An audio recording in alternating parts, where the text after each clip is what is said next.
아, 네, 안녕하세요. 저는 공주고등학교에서 근무하고 있는 물리를 가르치고 있는 교사 팽주현이라고 합니다.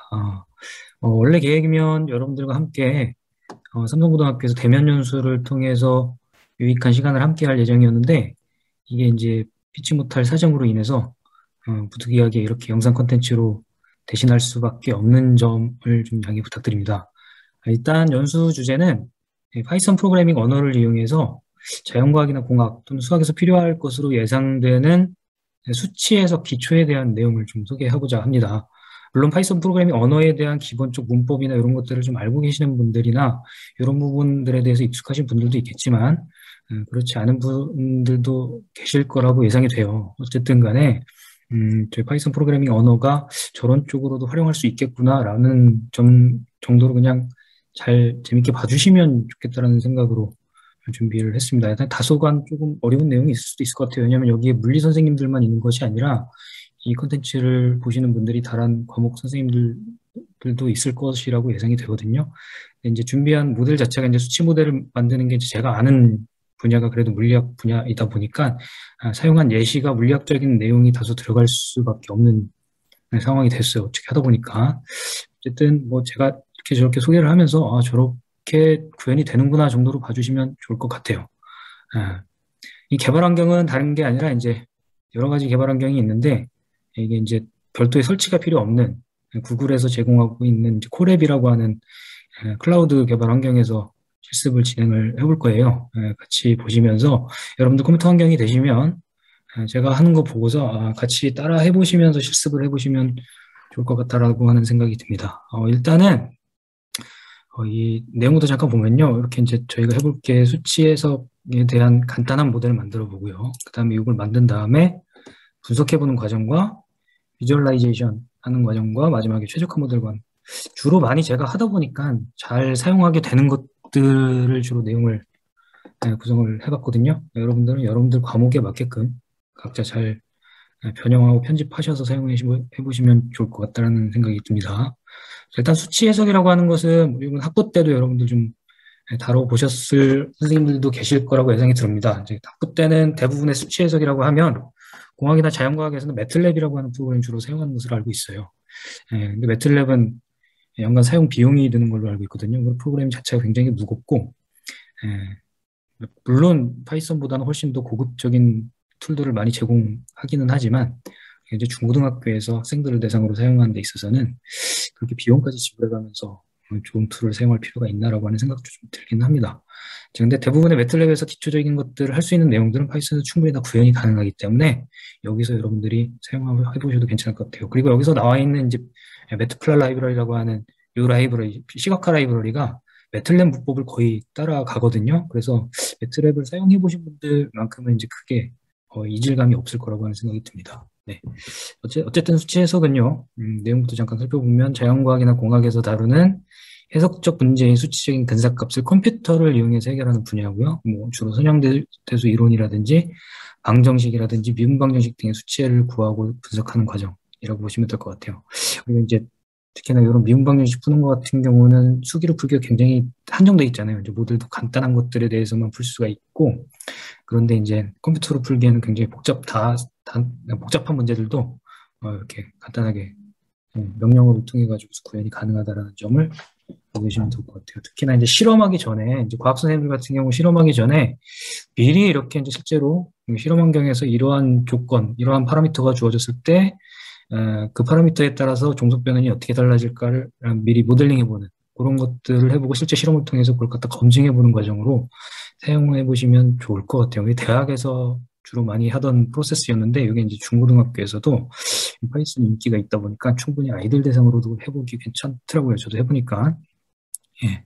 그래서 직접 뭐 긴 말 하지 않고요. 바로 실습을 통해서 진행해 보도록 할게요. 예. 자, 일단은 우리가 수학적 모델이나 과학적 모델을 만드는 데 있어서 파이썬에서 제공하는 필수적인 라이브러리들이 있거든요. 라이브러리가 이제 굉장히 여러 가지가 있습니다. 근데 특히나 이제 수학이나 과학에서 주로 사용하는 라이브러리 하면은 지금 소개한 이제 넘파이라든지 사이파이라든지 판다스, 요거는 이제 매트플랫 라이브러리, SK, 사이켄런, 요거는 이제 머신러닝 쪽이랑 좀 관련이 있어 다소 지금 하는 데서는 실습과 상관이 조금 없을 것 같아요. 이거는 이제 쓸 일이 여러분들 연수 시간에는 없을 것 같고요. 여기 이제 네 가지 정도를 주로 사용할 것 같습니다. 이렇게 네 가지를 사용하는데 이 라이브러리는 다 거의 API나 함수 형태로 되어 있습니다. 보시면 알겠지만 우리가 어떤 알고리즘을 구현함에 있어서 그 알고리즘을 바닥부터 하나하나씩 다 설계하는 것이 아니라 이미 잘 갖추어진 여러 가지의 도구 모음이라고 생각하시면 될 것 같아요. 그 도구 모음 중에서 필요한 것들을 잘 가져다가 쓰면 된다라고 하는 생각으로 접근하면 좋을 것 같아요. 라이브러리에 대한 개념을 사실은 이제 파이썬 자체가 라이브러리를 어떻게 잘 다루느냐가 관건인 것 같아요. 해보니까. 네. 자, 뭐 구체적인 얘기는 직접 간단한 모델들을 만들어보고 실습을 해보면서 확인을 해보도록 하겠습니다. 모델을 만드는 디자인의 프로세스는요, 이런 과정을 거쳐갑니다. 파라미터를 추출을 하고, 모델 함수를 만들고, 그거를 통해서 이제 결과를 확인하고, 그 결과에서 가장 주목이 되는 변수가 무엇인지 확인을 한 다음에, 이러한 파라미터 변화에 따라서 결과가 어떻게 되는지 이제 몇 가지를 바꿔가면서 종속 변인을 확인해보고 시각화해보는 과정. 이런 과정을 통해서, 좀 체계적인 접근을 할 수가 있다고 하는 장점이 있습니다.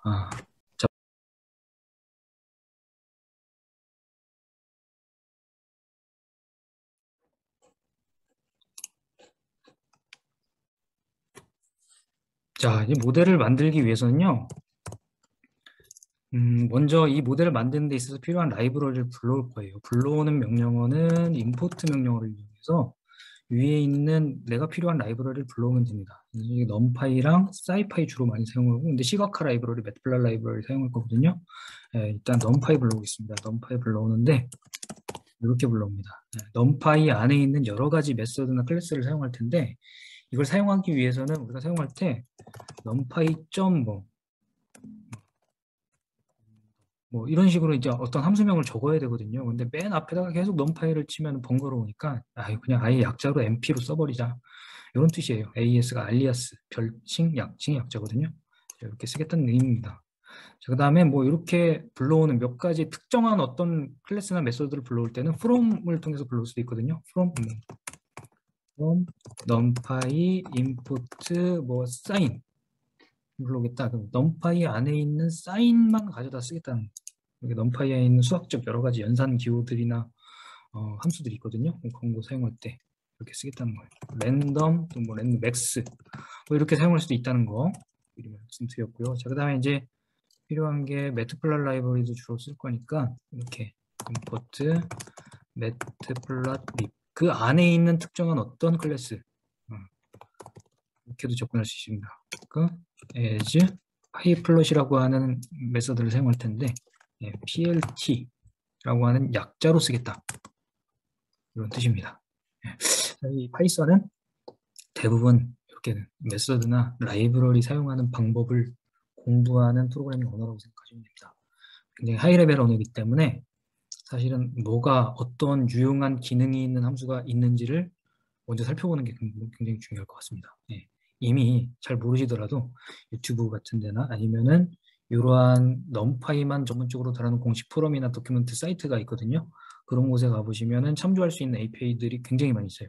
그런 거 보시면서 이러한 기능이 있는 함수가 있나? 이렇게 먼저 떠올려 보시고 그런 함수의 명칭과 그다음에 언어 뭐 이런 식으로 검색을 해보시면 구글링 해보시면 원하시는 정보를 어지간하면 다 찾아보실 수가 있습니다. 굳이 막 이거 사용하면서 외우려고는 안 하셨으면 좋겠습니다. 하시다 보면 자연스럽게 터득이 되더라고요. 제가 그렇게 뭐 전문적인 프로그래머는 아니고 그냥 단순한 물리교사이기 때문에 저도 하는데 여러분들 뭐 충분히 다 관심 있으시면 수업에 활용할 수 있을 정도는 다 그냥 조금만 시간 내보시면 다 사용할 수 있을 거라고 생각이 들어요. 일단 지금은 다소 어색합니다. 왜냐하면 언어라고 하는 걸 배우는 거기 때문에 표현하는 것에 대해서 굉장히 어색하실 수 있는데 일단은 지금 연수 내용이 약간 조금 어색하다 싶으시면 이제 문법이 익숙하지 않으셔서 그런 거예요. 사실은 그렇게만 알고 계시면 될 것 같아요. 이쪽 문법 같은 경우도 위키독스나 이런 데 가보시면 뭐 두잇 파이썬 굉장히 잘 쓰여진 책이거든요. 그거 활용해 보시면 공부하는 데 있어서 충분히 도움이 될 것 같아요. 네. 참고 여담으로 말씀드렸고, 일단은 뭐 이렇게 이제 라이브러리 불러온 다음에, 그 다음에 이제 모델을 만들 겁니다. 간단한 모델을 좀 만들어 볼게요. 간단한 모델은, 뭐 예를 들어서, 일단은 우리가 이제 지금 실제로 그 해석적으로 어떤 함수를 직접 문자 이렇게 심볼릭 연산을 통해서 이루어지는 게 아니고, 우리가 이제 코드로 쓰는 거기 때문에 실제로 데이터가 필요한 거예요. 그러니까 실험 데이터라든지 아니면 측정 데이터라든지 이런 데이터를 내가 직접 만든다라고 생각하시면 됩니다. 그리고 이제 연속적인 값이 아니라 전부 다 이산적인 값을 처리를 한다라고 생각하시면 돼요. 수치 해석의 발상은요, 그러한 그 떨어진 데이터들을 갖다가 어떻게 실제의 방정식에 접근해서 잘 근사화시키느냐가 관건이기 때문에 그런 것들을 잘 처리해주는 알고리즘을 잘 만든다, 이렇게 생각을 하시면 좋을 것 같아요. 자, 모델이라고 하는 게 그냥 방정식이나 함수쯤이라고 생각하시면 될 것 같아요. 어떤 현상을 설명하는 방정식이나 함수. 물리학에서는 뭐 진동 모델이라고 하면은 어떤 특정한 조건이 있을 때 진동할 수 있는, 그 진동을 설명할 수 있는 방정식이 있잖아요. 그죠? 그런 것들을 통틀어서 우리가 모델이라고 생각하시면 될 것 같고요. 자, 독립변인이 있어야 되겠죠? X변인 하나 만들어 보겠습니다. X. 이렇게. X를 예를 들어서 이제 독립변수를 뭐 이렇게 0, 0.1, 0.2, 0.3, 1까지 데이터를 만들고 이렇게 매번 칠 수가 없잖아요. 그죠? 이런 벡터 형식의 등간격의 어떤 데이터를 갖다 시퀀스형 데이터라고 하는데, 이러한 데이터를 만들에 있어서 일일이 다 데이터를 만들 수가 없기 때문에 이런 것들을 쉽게 구현해 주는 게 numpy 안에 있어요. np.inspace라고 하는 함수가 있거든요. 이 함수 어떻게 사용하느냐 하면 초기 값과 내가 원하는 나중 값과 그거 사이의 데이터의 개수를 이렇게 명시해주면 자동으로 만들어집니다. 0에서부터 10까지 100개의 데이터를 만들어 달라. 실제로 이렇게 확인을 해봐도 100개의 데이터가 이렇게 만들어진다는 사실을 알 수가, 111이라고 할까요? 10까지 100 하나에 이제 딱 떨어질까요? 네, 이렇게 하면 딱 떨어지죠. 그죠? 자, 이렇게 만드는 방법이 있고요. 또 numpy 안에 어떤 도구가 있냐면 arrange라고 하는 도구가 있거든요. 자, 0에서부터 10까지 0.1, 요걸 x1, x2라고 할까요? 그러면 x2도 한번 확인해 보겠습니다. x2도 한번 확인을 해보면, 제가 이거 shift 엔터를 안 쳤네요. x2를 확인을 해보면 아까 x1과 동일한 결과를 나타내는 사실을 알 수가 있죠. 린스페이스라든지 arrange라든지 특정 간격을 지니는 임의의 개수의 데이터를 만들고 싶을 때, 데이터를 생성하고 싶을 때 자주 사용하는 명령이기 때문에 알아두시면 좋을 것 같습니다. 자, 이렇게 한 다음에 이 독립변수에 따라서 결정되는 종속변수 함수를 하나 만들어 보겠습니다. 펑션이라고, 그냥 y라고 하겠습니다. y m, 그냥 조금 있어 보이게 지수함수랑 삼각함수의 곱으로 주어진 어떤 의미 함수 하나 만들어 볼까요? 익스포넨셜 함수, 지수함수 2 이렇게 써야 되는데 이렇게 쓰면 그냥 문자로 인식하기 때문에 특정한 우리가 메서드로 이루어진 mp 안에 있는 exp 이렇게 써줘야 돼요. exp 마이너스 뭐 0.1 곱하기는 이렇게 x 표시를 해주고, 또 곱하기 여기 코사인 함수 하나 곱해볼까요? 코사인 x. 그럼 아까 여기 x1, x2였죠?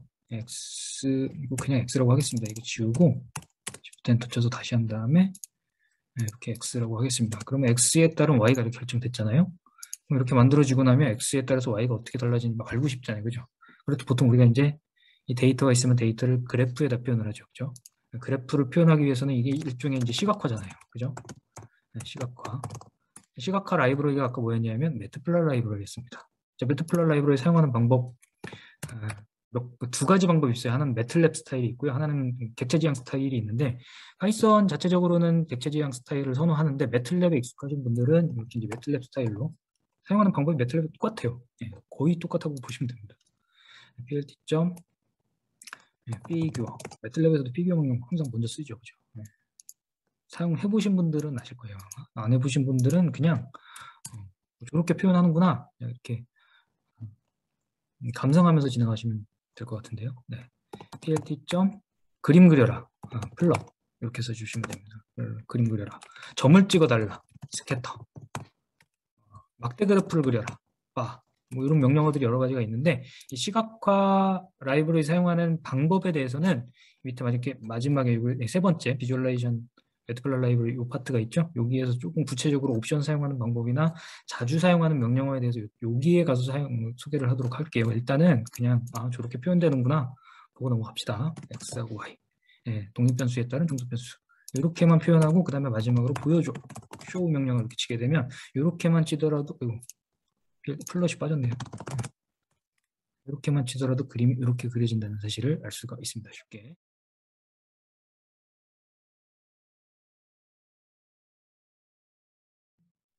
그냥 눈으로 대충 확인하기에는 괜찮구나 라는 사실을 알 수가 있죠.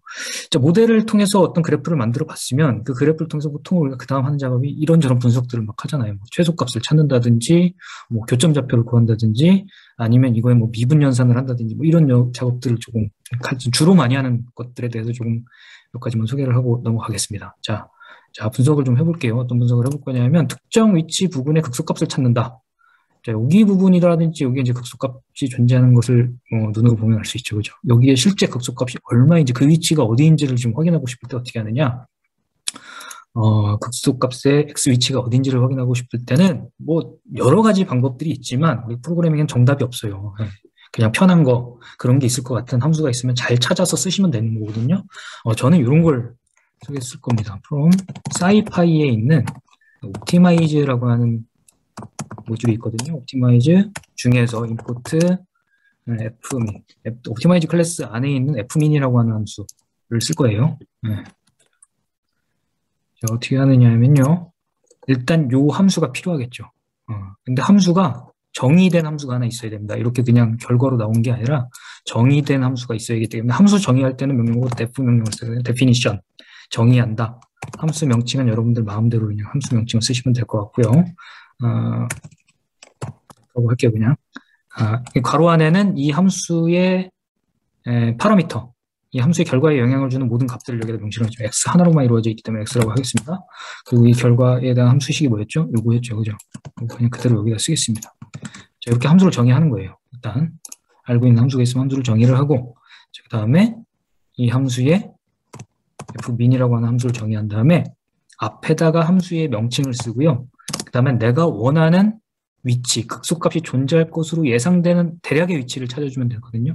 2하고 4 사이니까 한 3 정도 될 것 같잖아요. 그죠? 3. 이렇게 칩니다. 결과가 어떻게 나올까요? 아이고. 제가 이거 실행을 안 시켰나요?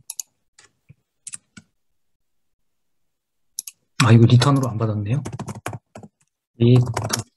리턴에서 그러니까 함수에 대한 받아주는 반환값이 있어야 되기 때문에 이렇게 반환해준다라고 하는 의미로 리턴 항상 있어야 됩니다. 그 다음에 f 함수의 명칭 써주고 3 이렇게 쓰게 되면 결과값이 3.04 부분 이 위치가 정확하게 최소값의 위치라고 하는 사실을 알 수가 있어요. 그럼 거기에 대한 함수값이 얼마인지 알고 싶다? 그러면 이 아까 함수 안에다가 써주면 되겠죠. 어떻게? f 한 다음에 요거 그대로 이렇게 써보는 거예요. 그러면 함수 위치 마이너스 0.73 정도가 된다라고 하는 사실을 이렇게 출력을 해주겠죠. 함수값. 자, 그러면 여기 최소값이 여기 이제 사실 함수 전체적으로 보면 여기 글로벌 미니멈이 맞는데 로컬 미니멈도 있잖아요. 이렇게 이 부분은 어떻게 찾느냐? 8하고 14이니까 9 정도 입력하면 되겠죠.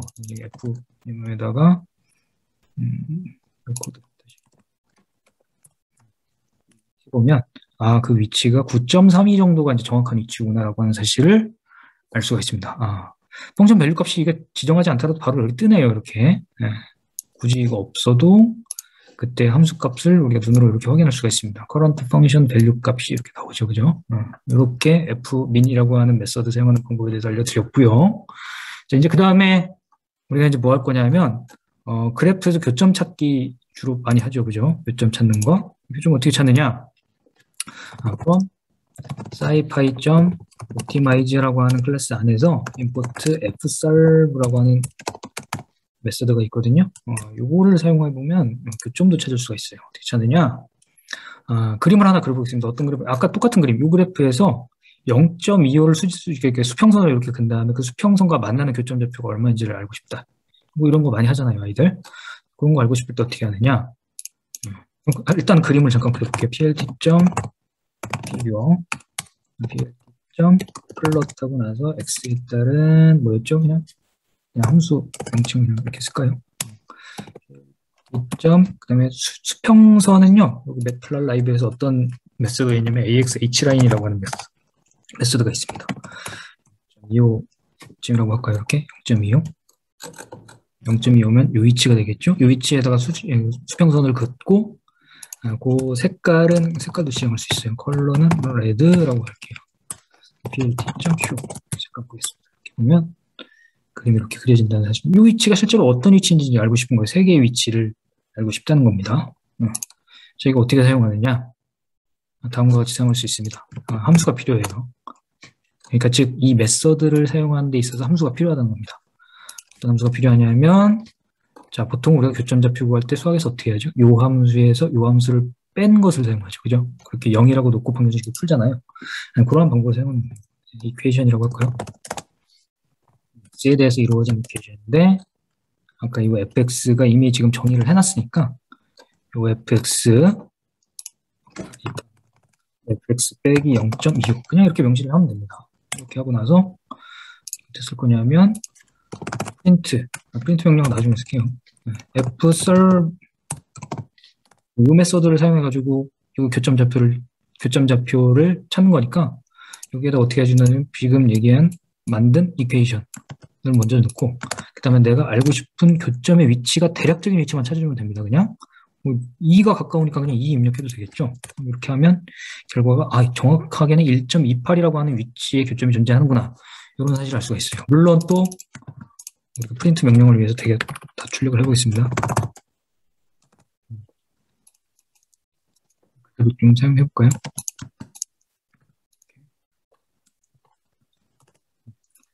자, fsolve equation 2가 아니라 이제 여기 교점 위치가 이제 대략적으로 한 4에서 6세니까 5.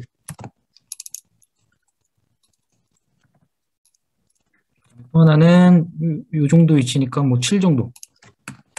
보면 결과가 이렇게 정확하게 다 나오죠. 그죠? 1.2, 5.1, 7.3 부분에 교점 좌표의 x 값이 존재한다. y 값을 알고 싶으면 아까처럼 함수에다가 직접 입력해보면 그 값을 알 수가 있겠죠. 그죠? 예. 그렇게 해서 이제 확인할 수가 있고요. 자, 그 다음에 이제 수치 미분이에요. 미분은 어떻게 하느냐면요.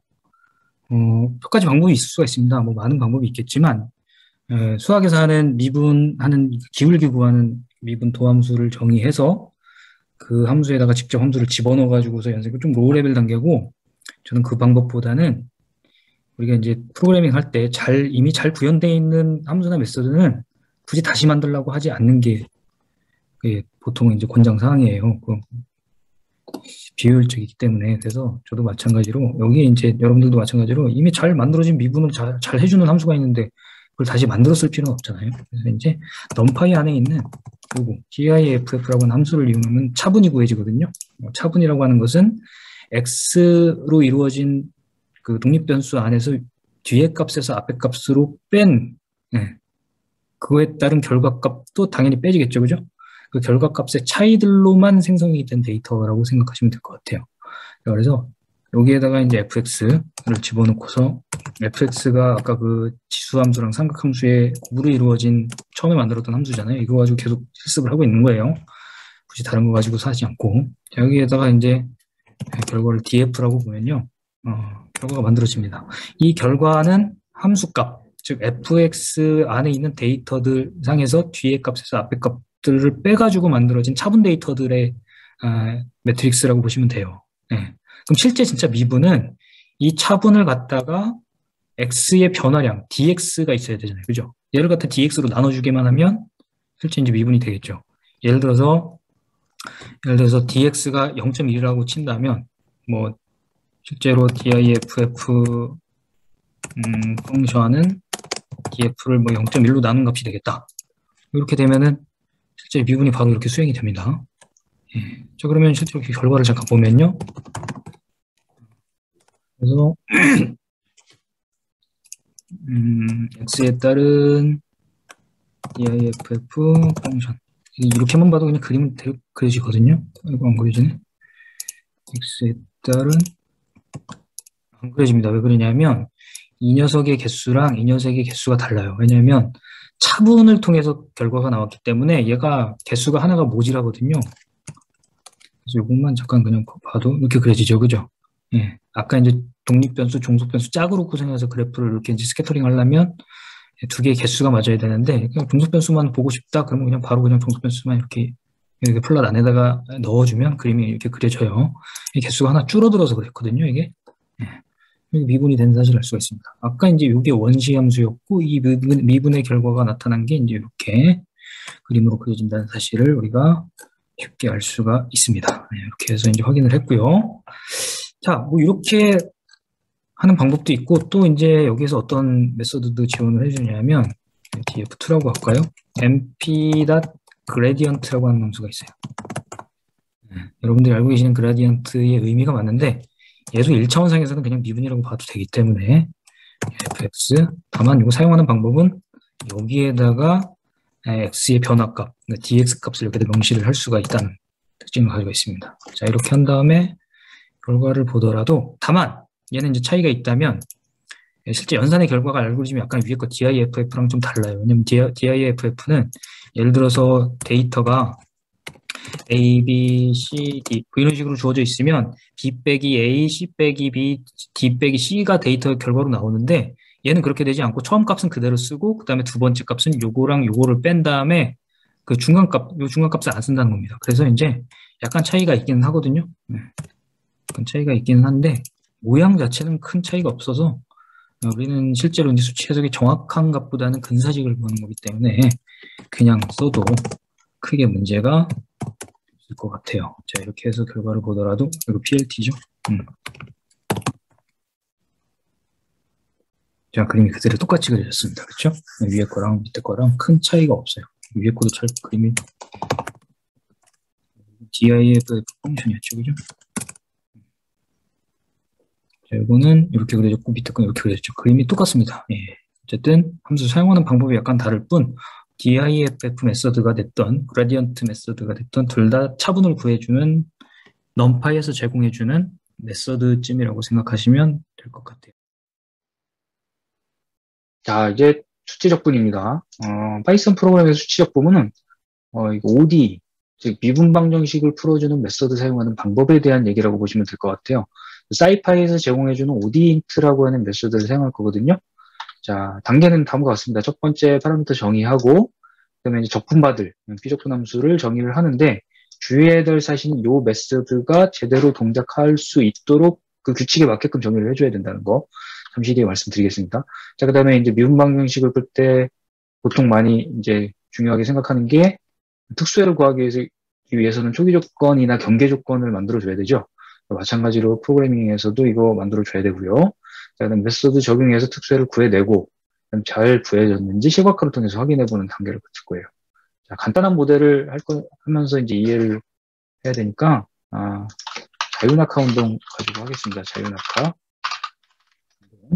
자유낙하 운동 중에서 속도 관계식으로부터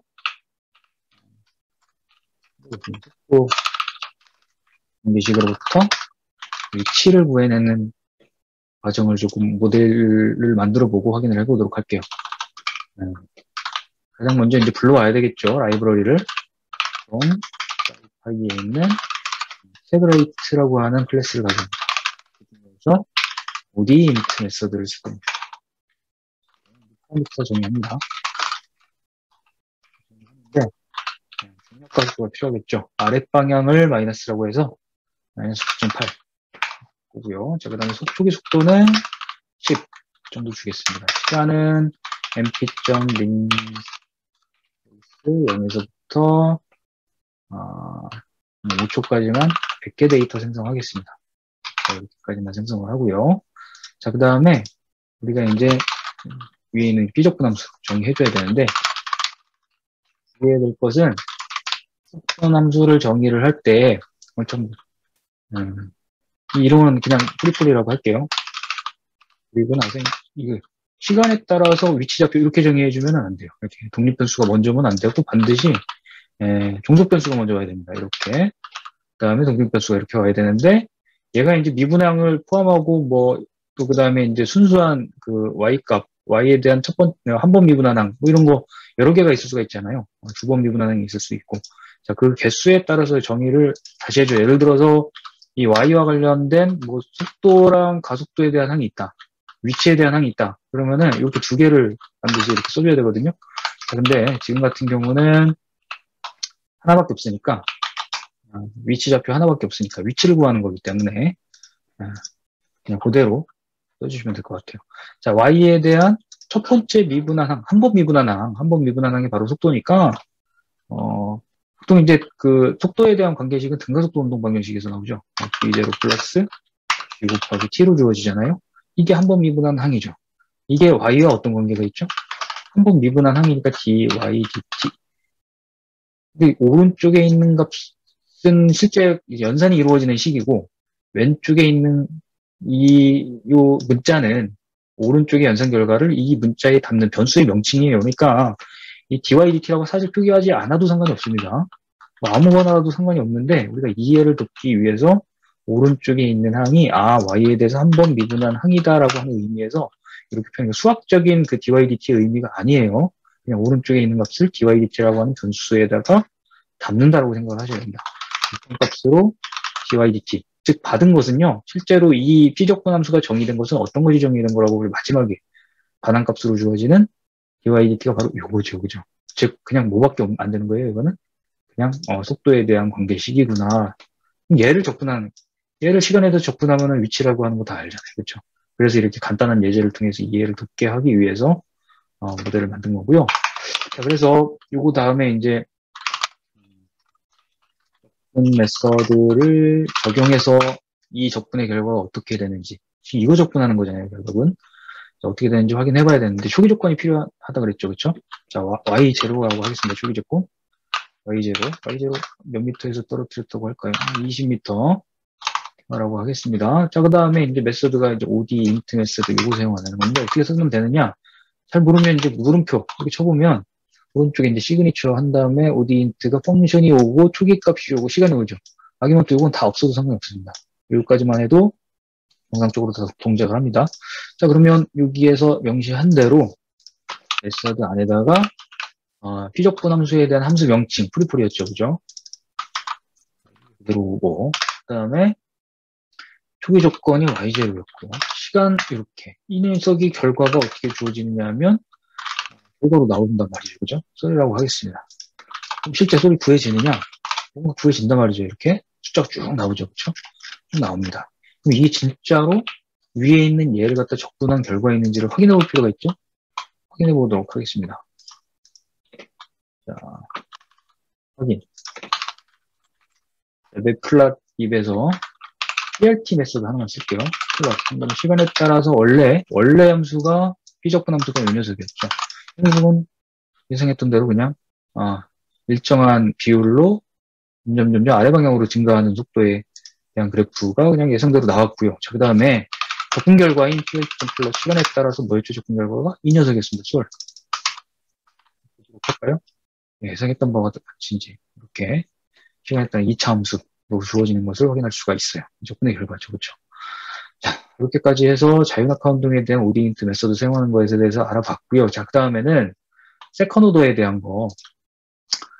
자, 세컨 오더이기 때문에 미분을 두 번 한 항을 포함하고 있잖아요. 근데 문제는 뭐냐면 오디인트 메서드 자체가 두 번 미분항 자체를 인식하지 못합니다. 자, 얘는 오로지 1차 미분에 대한 적분만을 수행할 수 있습니다.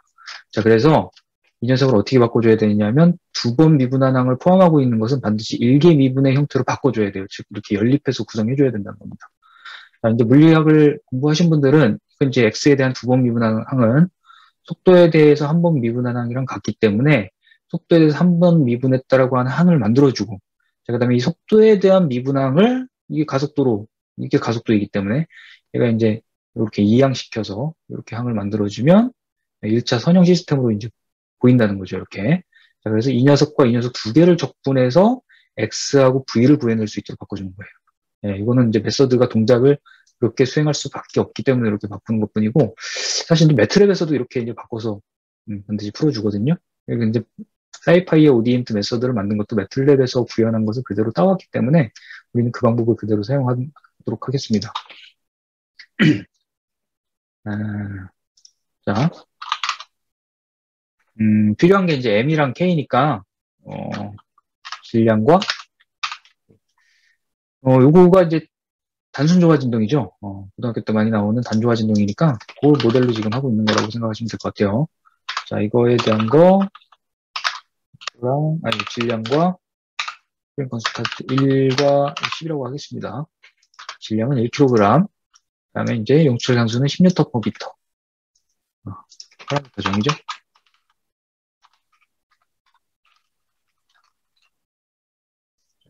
그 다음에, 정의해줘야 되겠죠, 그죠? 정의를 해주는데, 자, 뭐라고 할까요? 정의, 펑션이라고 하겠습니다. 인테그랄. 피덕분 함수니까 인테그란드라고 할까요? 네. 자, 이 녀석이 이제 종속 변수가 와야 돼. 근데 이거 보면 알겠지만, 이 V도 있고 V 프라임도 있어요. 두 개. 두 개가 있으니까, Z라고 하겠습니다. 이렇게 Z. Z 안에 이제 뭐가 포함이 되어 있느냐 하면, 네. 이 녀석을 적분하면 X가 되고, 그죠? 이 녀석을 적분하면 V가 되니까, 필요한 게 X가 V가 되겠죠. 종속 변수의 결과로 나오는 식이 이제 Z로 구성이 돼야 되니까. 자, 그럼 그 다음에 나오는 게 이 녀석의 미분식, 이번에 이 녀석의 미분식이 이렇게 들어가야 되죠. dxdt가 뭐였죠? v가 될 거고, 이거 그대로 써주는 거예요, 이제.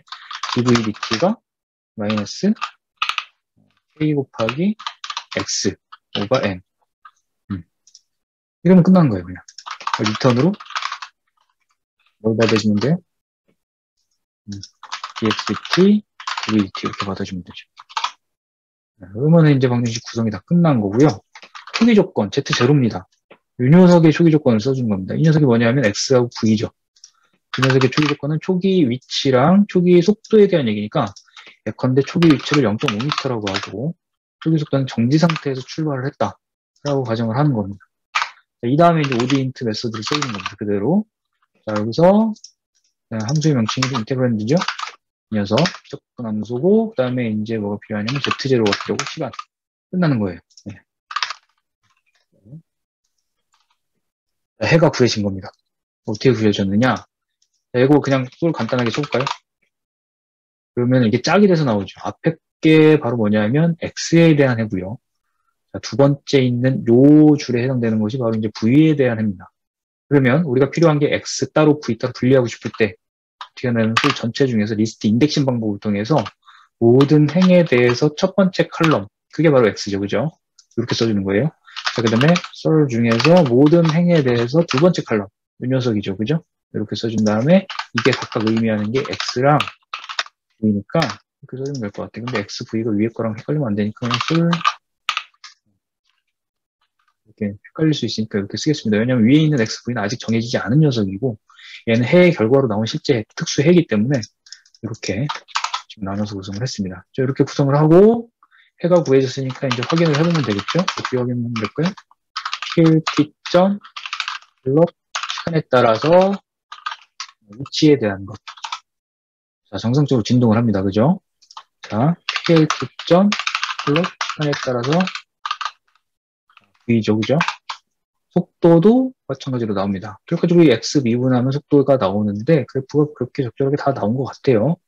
그러면 우리 또 자주 보는 게 이런 진동에서는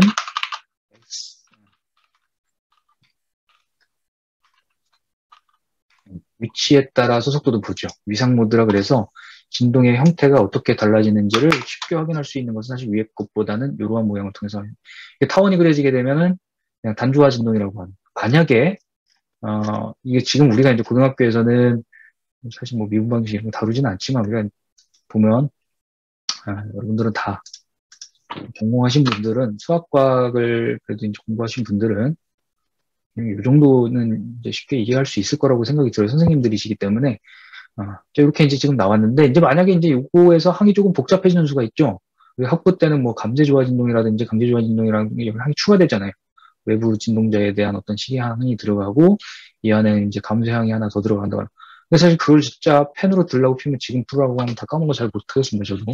하지만 이제 여기에 이 컴퓨터 입장에서는 그리고 여기 변수 하나 추가되는 거니까 큰 차이가 없습니다. 어떻게 구했는지 한번 볼까요? 예를 들어서 m하고 k가 있는데 여기서 감소형이 하나 더 있다고 칩시다. 그럼 이제 필기할 때는 b라고 많이 표시하죠. 0.2 있다고 칩시다. 그 다음에 이제 b가 어디에 들어가느냐? 여기 이제 플러스 bv니까 사실 요것만 남기고 다 이항을 시키면 이쪽에 마이너스 bv 이렇게 붙죠, 그죠? 마이너스 b 곱하기 v하고 b 곱하기 v하고 이것도 이제 m으로 나눠줘야 되겠죠, 이렇게? 자, 이렇게 한 다음에 결과 다시 한번 확인해 보도록 하겠습니다. 자, 여기 약간 줄어드는 게 보이죠, 그죠? 여기도 약간 줄어듭니다, 그죠?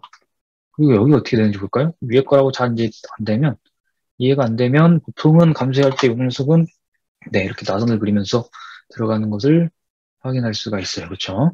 예. 감소 조화 진동도 마찬가지입니다. 그 F에 대한 어떤 조건 하나만 더 추가해주고서 여기 식만 조금 바꿔주면 이게 미분 방정식의 대부분의 것들도 다 해결할 수가 있습니다. 이렇게 따지면 우리가 학부 때 배웠던 뭐 여러 가지 문제를 오디인트 메소드 하나를 이용해서 풀 수 있는 경우가 굉장히 다양하고 풍부해집니다. 그래서 지금 소개를 드렸고요.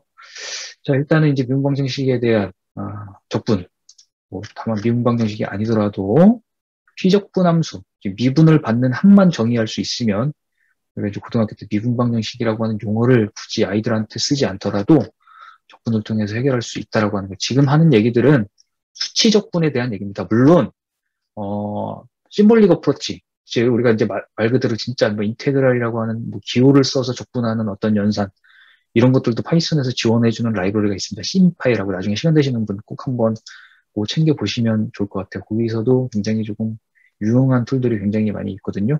울프라 말파라고 있어요. 거기서 쓰는 문법이랑 상당히 유사한 것이 있으니까 심파이 라이브러리도 한번 좀 확인해 보셨으면 좋겠다라고 하는 생각이 듭니다. 지금은 이제 데이터와 수치 해석에 대한 얘기이기 때문에 별도로 언급하지는 않겠고 여러분들한테 그냥 살짝 말씀만 드렸어요. 네. 일단 적분은 여기까지만 하도록 하겠습니다.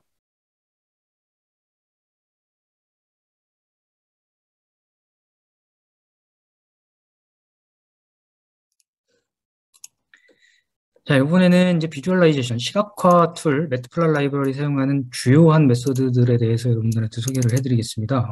이거는 여러 가지 굉장히 유용한 라이브러리들이 많지만, 그 메소드가 많지만, 그 중에서 이제 제가 사용하다 보니까 이런 것들을 주로 그냥 이 정도만 알고 있어도 학생들 데리고서 뭔가를 하기 위해서는 충분하다라고 하는 생각이 들어서 그 정도까지만 여러분들한테 소개를 해드리겠습니다. 자, 예시는 어떤 예시를 들 거냐면요. 얘는 이거 안 써지죠? 왜? 2차원 포물선에 대해서 예를 들어보겠습니다. 시간 변수가 하나 필요할 것 같죠? 그죠? mp.arrange 0에서부터 10까지 0.1 간격의 데이터. 아까 린스페이스를 썼는데 이번에 어레인지를 한번 그냥 써봤습니다. 자, 그 다음에 초기 각도, 던지는 각도라고 생각할게요.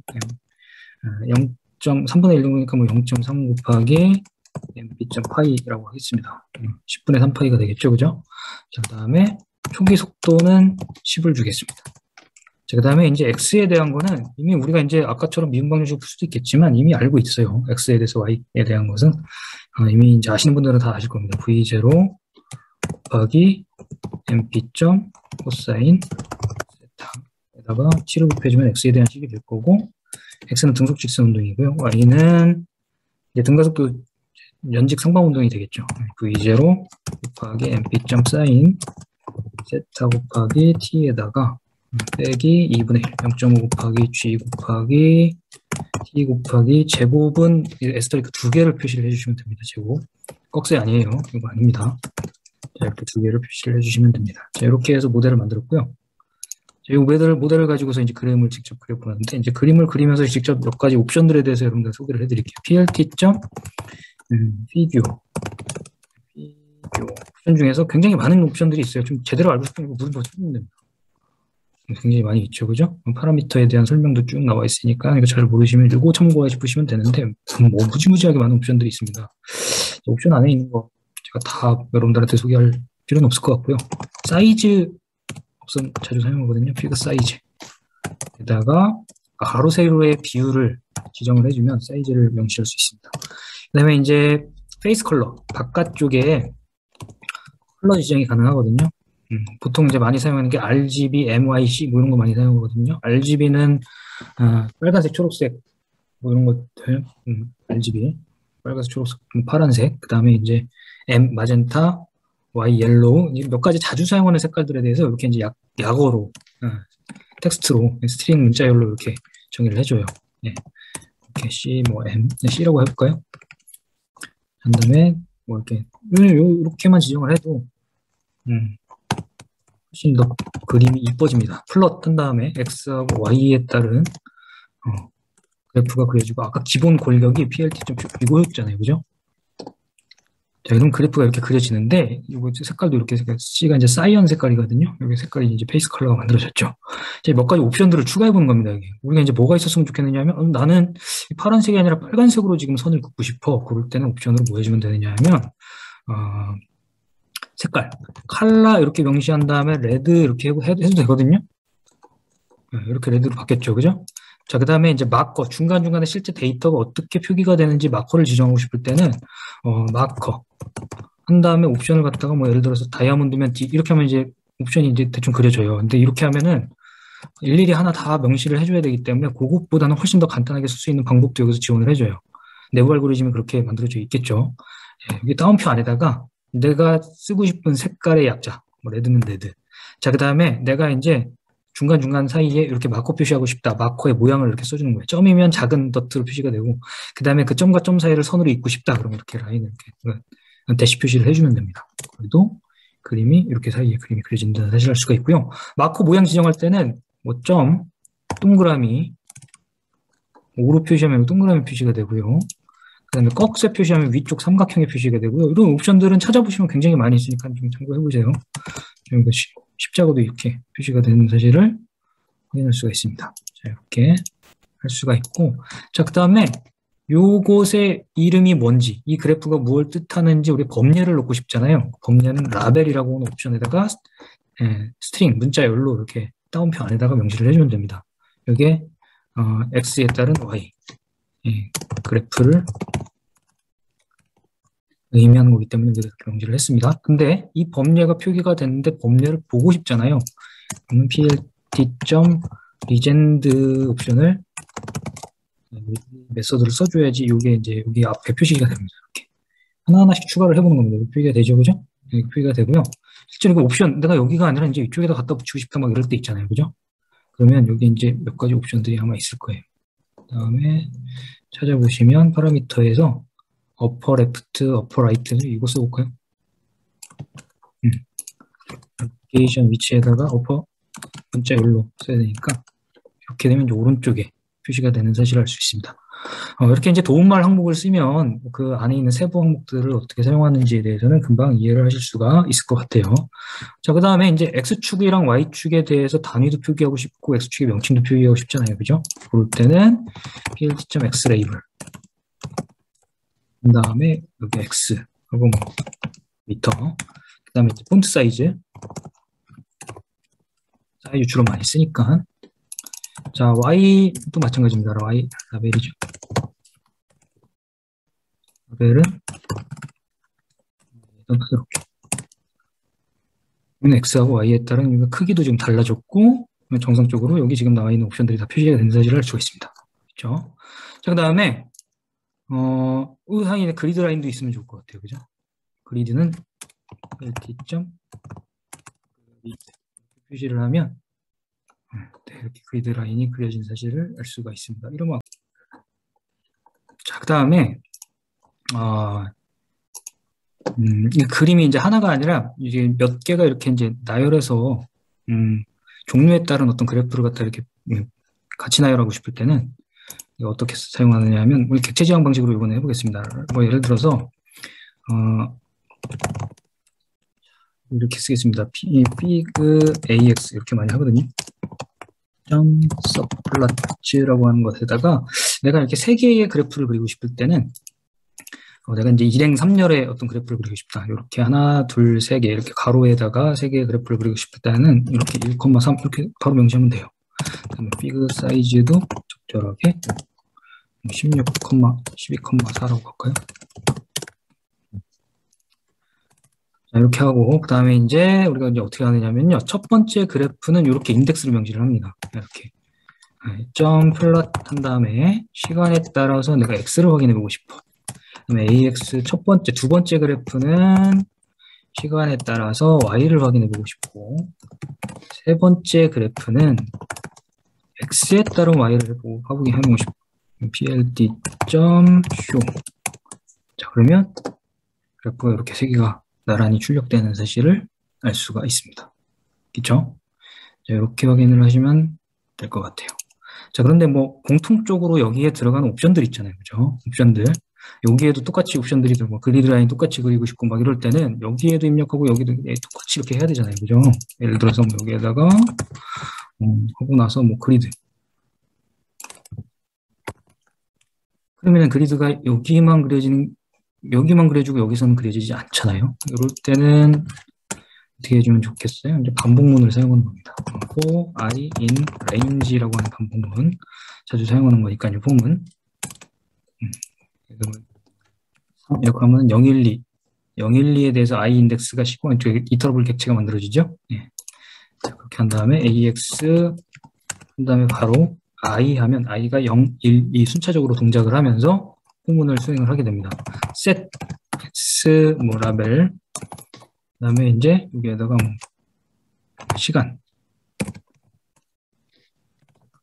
여기 지금 여기는 시간이고 여기도 시간이지만 여기는 미터잖아요. 그죠? 라벨 데이터는 동시에 적용할 수 없겠네요. 이거 set x 라벨 말고 그리드. 공통적으로 들어갈 수 있는 게 그리드밖에 없을 것 같아요. 일단.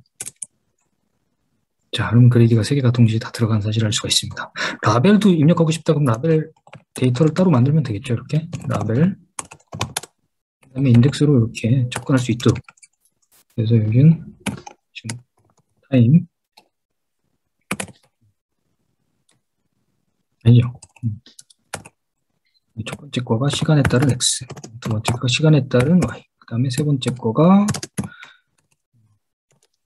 x에 따른 y였죠. 그럼 이렇게 하면은 여기 포문에다가 이제 어떻게 써주면 되냐면 x 한 다음에 set x 라벨 메소드. 이게 지금 이렇게 객체 지향 방식, 피그 AX 이렇게 서브 플롯 메소드를 하에서 동작하는 모든 것들은 아까는 PLT 한다면 그냥 X 라벨 이렇게 했잖아요. 이거는 세트를 구성을 해서 set X 라벨 명령으로 명시를 해줘야 됩니다. 예. 그러면 이제 라벨 한 다음에 여기 I 인덱스 붙이면 I가 순차적으로 0번째, 이게 0번째, 첫 번째, 두 번째로 인식을 하면서 이렇게 순차적으로 붙겠죠. 그죠? 예, 그러면 이렇게 그림이 TX, TY, TXY 그려진다는 사실을 알 수가 있습니다. 자, 그 다음에 이제 이게 그리다 보면, 얘가 이제 예를 들어서 아까 보세요.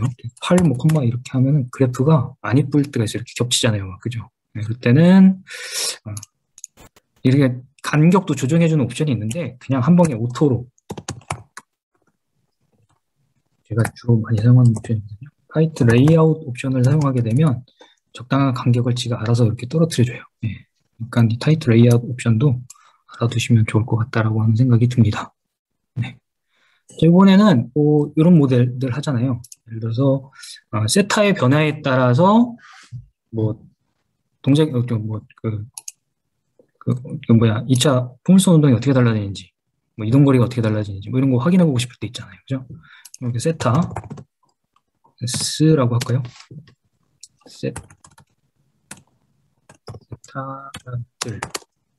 0.1 곱하기 mp.arrange라고 할게요. arrange mp.py 그 다음에 3 곱하기 mp.py 그래서 3개만 파이부터 3파이까지 3개를 생성을 하는데 거기에다가 다 각각 0.1을 곱해서 0.1파이, 0.2파이, 0.3파이의 각도 라디안 값으로 정해지는 이 각도에 대해서 도달거리가 어떻게 달라지는지 모델링을 한번 해보겠다는 거죠.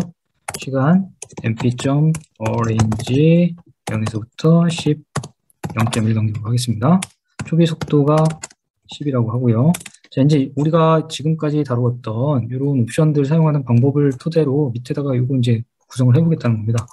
fig ax plt.surplus 그다음에 fig 사이즈는 12,8이라고 할게요.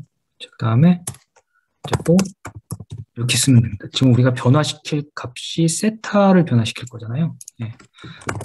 얘는 세타라고 하겠습니다. 그냥 in 어디 있는 거죠? 여기 있는 겁니다. 그죠? 세타들 안에 있는 것 중에서 여기 순차적으로 구성된 0.1파이, 0.2파이, 0.3파이를 하나씩 꺼내와서 세타 변수에 저장한다는 뜻이에요. 포문에서 동작이 이제 그렇게 시작을 하죠.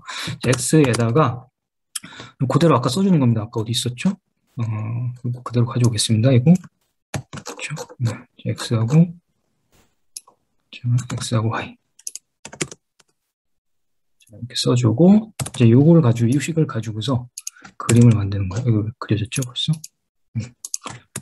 ax.plot 그 다음에 x, y 근데 라벨은 달라져야 되잖아요.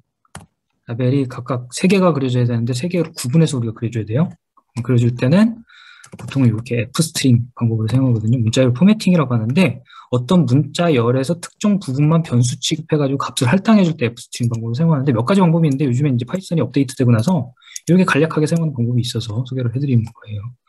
f 예를 들어서 세타 이퀄 이제 위에 있는 이 세타를 쓰고 싶은 거잖아요. 그죠? 이 세타 여기 이제 세타가 하나씩 들어와야 되는데 이게 변수 취급돼 가지고서 이제 0.1파이, 0.2파이, 0.3파이가 표기가 될 텐데 문제는 이게 어떤 그 부동소수 무리수 연산으로 딱 이 값이 실제로 표기가 되기 때문에 너무 값이 길어요. 실제로 표기를 진짜 일단 이렇게 해놓고 볼게요. 나중에 이렇게 해놓고 보겠습니다. 이렇게만 해놓고서 ax.set x라벨 그 다음에 여기다가 x 미터 단위가 y라벨 그 다음에 y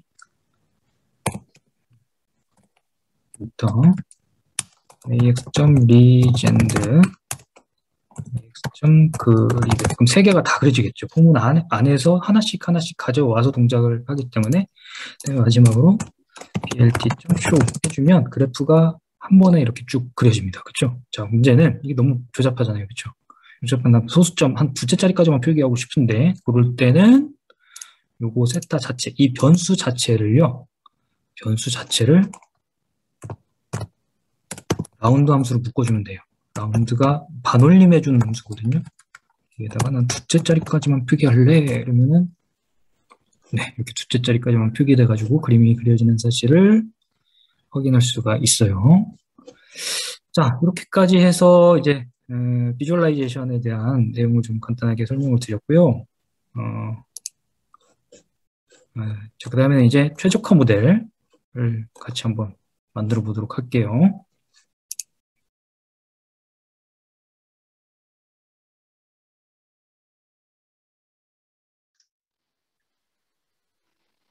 자, 이제 마지막으로는 4번째 최적화 모델 구하는 유용한 메소드를 하나 소개해드리려고 합니다. 리그레션에 대한 얘기예요. 근데 빅데이터나 AI 쪽에서는 이 모델 구하는 이 과정이 굉장히 중요한데 수학과학에서는 특히나 어떤 데이터나 이런 것들이 설명 가능한 어떤 펑션이 있어야 되는 것을 굉장히 중요시하기 때문에 그런 것들이 가능한 범용적으로 쓰이는 커브핏이라고 하는 메소드를 통해서 구현하는 것을 보여드리려고 합니다. 사이파이에서 지원을 하고요. 마찬가지로 사이파이에 있는 커브핏이라고 하는 메소드를 먼저 불러올 겁니다. 그래서 사이파이.optimize input 커브 다음에 우리가 이제 커브핏 메소드를 사용한다는 얘기는 미리 주어진 또는 측정된 데이터가 있다라고 하는 거고 그 데이터를 가장 잘 설명하는 모델 함수를 찾는 과정이기 때문에 미리 준비된 데이터가 어떤 형식으로든 있어야 돼요. 그 데이터가 선생님 제가 미리 준비한 데이터가 이제 CSV 파일로 주어져 있거든요. 이러한 형식의 데이터를 불러오거나 그러한 데이터를 갖다 적절하게 수정하거나 전처리해주는 도구로 유명한 게 바로 판다스거든요. 판다스도 불러올게요. 판다스 PD라고 하겠습니다. 판다스에 있는 도구를 쓰기 위해서는 PD라고 하는 명령을 먼저 치고서 들어가도록 할게요. 그 다음에 numpy 또 들어오도록 하겠습니다. 자, 여기 다음에 이제 구글의 왼쪽에 이제 콜앱에서 보면 요 이제 폴더 모양의 탭이 있습니다. 이거 클릭을 해보면요. 여기 지금 저는 이렇게 이제 이미 마운트가 되어 있는 상태예요. 이게 지금 짝대기 표시가 안 되어 있으면 마운트가 되어 있지 않은 점입니다. 마운트가 뭐냐면 이 안에 있는 그냥 개인적으로 여러분들의 개인 구글 드라이브 안에 있는 파일에 연결 다리가 생성되었느냐라고 볼 수 있는 메뉴라고 보시면 될 것 같아요. 그래서 이거 구글 드라이브 마운트가 되면 마이 드라이브, 제 드라이브 안에 있는 파일을 접근할 수가 있어요. 미리 만들어진 데이터, 뉴메리컬 데이터 샘플, 요거를 불러올 건데, 자, 오른쪽 마우스를 클릭을 해보면 경로 복사라고 있습니다. 특히나 이게 클라우드 환경에서 이루어지기 때문에 반드시 드라이브 마운트를 해줘야 됩니다. 안 그러면 로컬에서 진행을 하게 되면은 여러분들 그 파일 경로, 위쪽에 있는 경로에서 접근이 가능한데, 지금 같은 경우는 마운트를 해준 다음에 콜앱이 여러분들 드라이브에 접근할 수 있는 권한이 먼저 만들어지고 난 다음에 파일이 불러와줘야 돼요.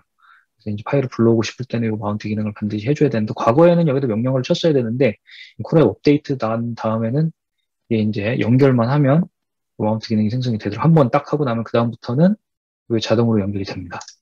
자, 그래서 어떻게 불러오느냐, PED 안에 있는 read CSV라고 하는 메시지를 써주는 거예요. 엑셀이다 그러면 XLS를 써주시면 엑셀 형식의 데이터고, 뭐 JSON이다 그러면 파일, 뭐 다양한 형식의 파일을 다 불러올 수 있습니다. HTML도 마찬가지고, 지금 불러올 파일은 컴마 스프레드 밸류인 CSV 형식의 파일이기 때문에 read CSV 명령어를 썼어요. 자, 그 다음에 여기 스트링, 문자열 안에다가 방금 경로 복사했으니까 컨트롤 V를 누르게 되면 이렇게 지금 경로가 이렇게 따라 붙습니다. 그리고 결과를 DF라고 하는 객체 안에다가 담겠습니다. 데이터 프레임이에요. 보통 이제 판다스에서 생성되는 오브젝트의 형식이 데이터 프레임이라고 불러요. 말 그대로 이제 행과 열을 가지고 있는 데이터라고 보시면 돼요. 그래서 이렇게 해놓고서 DF를 잠깐 보면 실제 이렇게 데이터가 이제 출력이 되죠. 자, 지금 시간에 따라서 벨러시티가 이렇게 출력이 됐습니다. 자, 그러면 이게 보통 이제 데이터 처음에 확인할 때 이렇게 불러와서 확인하는데, 빅데이터 같은 게 몇 천 개, 몇만 개의 데이터면 이렇게 너무 많으면 골치 아프잖아요. 그죠? 그래서 이제 데이터의 형식이나 어떤 상태만 간단하게 볼 때는 앞에 몇 줄이면 충분하잖아요. 그죠? 앞에 몇 줄 출력하는 명령도 있습니다. 헤드 명령. 5줄만 이렇게 출력이 되는데, 내가 뭐 10줄 출력하고 싶다, 특정 10가지 뭐 출력하고 싶다, 이렇게 하면, 여기 개수를 쳐주면 됩니다. 10개까지 출력이 되죠. 판다스를 알아두시면 굉장히 좋습니다. 여러분들이 업무적으로나 엑셀에서 가능한 대부분의 기능들을 다 할 수가 있기 때문에, 판다스를 잘 사용하실 수 있으면 굉장히 좋을 것 같아요. 왜냐면 사실 빅데이터 분석이나 데이터 분석의 대부분의 시간은 데이터 전처리거든요. 그 전처리에 특화된 라이브러리가 바로 판다스라고 보시면 돼요. 참고적으로 말씀을 드렸고요. 자, 이렇게 한 다음에 우리 이제 뭐 할 거냐면 이 데이터가 어떤 형태인지 먼저 확인해 보도록 하겠습니다. 내가 어떤 실험을 했는데 이 실험의 결과가 그림으로 그려봤더니만 좀 플롯? 플롯도 있어야 되겠네요.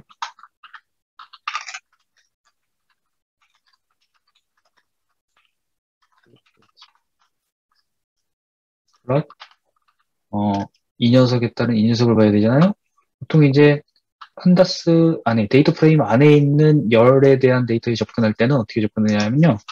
데이터 프레임의 DF죠, 그죠? DF에서 대괄호 열고 내가 확인해보고 싶은 열, 타이밍, 시간에 따른 여기도 DF 열고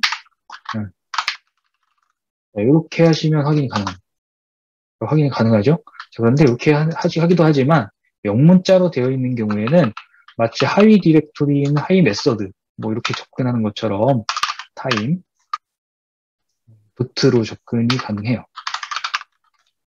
그런데 실험 데이터이기 때문에 플랫보다는 스캐터로 적절할 것 같아요. 이렇게 스캐터로 이렇게 출력이 되는 것을 확인을 했습니다. 자, 이거 이제 참고적으로 제가 만든 데이터인데 측정했다라고 가정을 하는 거예요. 이 데이터 이제 그 종단 속도에 대한 얘기거든요. 낙하 운동. 자, 이거 실제 어떤 데이터를 가지고서 참고해서 만들었냐면요. 데이터. 측정이라고 하면 안 되겠죠? 그냥 참고 데이터라고 할게요, 그냥. 데이터는 이게 질량이 1kg. 여기 가정을 했고요. 그 다음에 저항계수가 0.8. 그다음에 중력 가속도는 9.8. 초기 속도가 있습니다. 초기 속도가 5. 요걸 가지고서 요걸 만든 거예요. 약간 노이즈를 이렇게 약간 줬습니다. 이게 무슨 상황이냐면 실제 이런 실험을 했다라고 가정을 하는 겁니다. 그때 참고한 데이터가 이겁니다. 이걸 통해서 만들었고요. 자, 그럼 우리가 해야 될 일이 뭐냐면 얘를 가장 잘 설명하는 모델 함수를 찾는 거예요. 종단 속도 식을 알고 있으면 좋겠죠. 종단 속도의 식은 이게 이렇게 주어집니다. v의 t 곱하기 1 빼기 exp의 마이너스 이렇게 주어지죠. 네. 여기 vt가 종단 속도인데 이것도 이제 타우 곱하기 g. 참고로 이렇게 써놓을게요. 이렇게 어떻게 써놓을게요. 이게 이제 원래 모델 함수입니다. 네. 그러니까 얘 종단 속도를 표현하는 식이 일반적인 관계식 이건데, 자, 요걸 모델로 만들 거예요. 그래서 이제 뭐 할 거냐면, 우리가 얘를 가장 잘 표현하는 시간상수 타우 값이랑, 그 다음에 이제, 초기 속도. 사실 초기 속도 하나 있어야 되겠죠?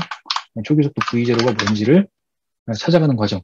자, 그걸 갖다가 우리가 커브 핏이라고 하는 메소드를 통해서 구현을 할 거예요. 커브 핏이라고 하는 메소드를 통해서 구현을 할 겁니다. 자, 근데 이 타우가 뭐냐면 시간상수인데, 사실 이게 B분의 mg죠. B분의 mg인데, B분의 m. B분의 m이니까 B분의 m. B분의 m이니까 0.8분의 1이 되겠죠. 그죠? 타우라고 써야 되겠네. B분의 m, 타우. 네, 그렇죠. 그렇게. 그러면은, 자, 이게 이제 모델을 하나 모델. 위랑 똑같은 모델이죠. 그죠? 이게 이제 어떻게 주어지냐면, 모델에 필요한, 당연히 뭐가 있어야 되죠? 시간이 있어야 될 것 같고, V0가 있어야 될 것 같고, 우리가 이제 이 모델을 가장 잘 설명하는, 쉽게 말하면 개수 결정하는 거라고 생각하시면 됩니다. 개수 결정하는 거. 그다음에 요거 그대로 써주면 되겠죠. 문제는 exp 그대로 인식 안 하니까 mp.exp라고 써주셔야 될 것 같고, 자, 얘를 갖다가 그대로 뭐를 받아야 되냐면, 받아야 되겠죠. 이게 속도에 대한 관계식인데, 그냥 리턴으로 바로 이렇게 써서 받았습니다. 근데 필요한 게, 여기 지금 샵으로 해가지고 다 인식을 안 했으니까, 하나 정의 안 된 게 있습니다. 지금 중력가속도 G가 정의가 안 됐죠? 그냥 정의를 해줘야 되겠네요. 이렇게 정의를 했습니다. 자, 그 다음에 이제 우리가 뭘 써주느냐면, 이제 커브핏 메소드를 써주는 거예요. 써주는데, 여기 보면 함수 x 데이터, y 데이터, p 제로 이렇게 있잖아요. 사실 이제 그다음부터는 다 필요 없습니다. 요거 3개, 예? 총 통틀어서 이 4개가 필요하거든요. 이러면 어느 정도는 다 돼요. 마지막에 바운드 옵션 같은 경우에는, 예, 실제 이 측정 모델이랑 내가 사용하는 측정 값이랑 내가 사용하는 그 모델 함수가 지나치게 많이 갭이 차이가 날 때는 바운드 옵션을 걸어주는데, 그거는 뭐 지금 소개를 하진 않을게요. 일단 뭐, 충분히 잘 될 것 같으니까요. 자, 그래서 여기에다가 모델 함수의 명칭 그들이네 그냥. 그 다음에 뭐가 있어야 되느냐면 x 데이터인데 어떤 걸 참조하느냐 하면 이 녀석을 참조하죠. 그죠? 시간에 따른 속도 측정값을 참고해서 이 측정값에 가장 적합한 모델을 찾는데, 그 모델의 가장 초기 조건은 어떤 초기 조건이냐 하면 요 두 가지 옵션을 찾는 거잖아요. V0랑 타우의 최적화된 파라미터를 찾는 건데, 그거의 초기에 어떤 임의의 어떤 값을 하나 정해주면 됩니다. 0,0이 돼도 좋고요. 1,1이 돼도 좋습니다. 자, 이렇게 해서 이제 결과로 받는 게 커브핏 메서드는 두 가지를 리턴으로 내놔요. 어떤 걸 내느냐 하면 두 가지를 내놓는데, 이 앞에 있는 값이 바로 최적화된 V0랑 타우의 결과고요. 오른쪽에 있는 피코브는 피코베리언트라고 해서 공분산 행렬값이에요. 즉 오른쪽에 있는 값은 뭐냐면 이미 어떤 모델 함수 잘 최적화된 걸 찾았는데, 그 모델과 실제 데이터가 얼마만큼 분산이 있는지를 갖다가 매트릭스 형태로 이제 출력을 해줍니다. 공분산 행렬값을 출력해주는데 사실 이건 필요가 없으니까 우리가 필요한 것은 p-opt 값이거든요. 요거 결과를 잠깐 보도록 할까요? 이렇게. 이거 계산이 안 됐나요? 또 안 됐죠? 콜럽 오브젝트 이제 콜럽은? 뭐가 안 됐죠, 이게?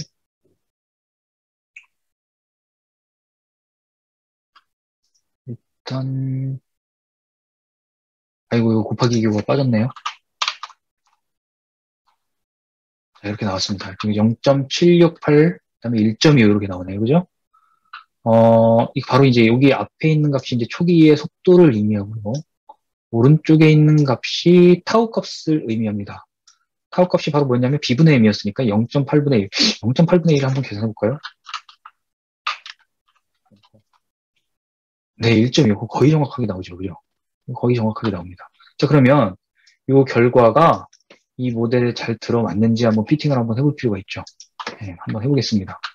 자, 그러면 라인이 하나 필요하겠죠? 라인이 이제 모델을 통해서 만들어졌는데, 모델에다가, 모델 함수가 요건데, 이 함수에다가, 시간에다가 뭘 집어넣으면 되죠? 지금 구해진 최적화된 V0랑 타우 값이 이 어레이 안에 있는 0.76이랑 1.25잖아요. 그죠? 그러니까 P 옵션에 첫 번째 임자랑 P 옵션에 두 번째 임자. 이렇게 써주면 되는데, 이렇게 안 써도 되고, 사실은 모든 거 이렇게 써줘도 정상적으로 동작을 합니다. 처음이니까 첫 번째 거, 이 녀석이 의미하는 게 0.7688, 오른쪽에 있는 P 옵션의 첫 번째입니다. 0번째 첫 번째니까 1.253, 이 녀석을 의미하는 거예요. 자, 이렇게 만들어 놓고요. T가 정의가 안 됐다네요. T는 저기 쓰면 되죠. 뒤에 부분 쓰면 되죠. 자, 이렇게 하면 핏 라인이 만들어졌습니다. 핏티드 라인이라고 할까요?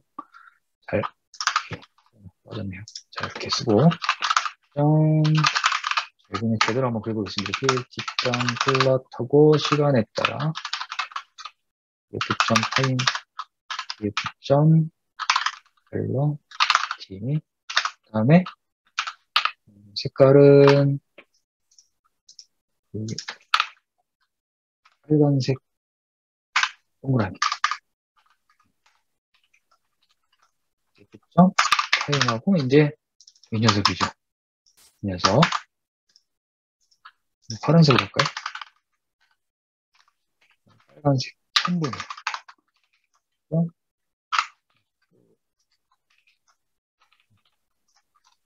그다음에 라이블이 하나 있어야 될 것 같은데 이게 뭐냐면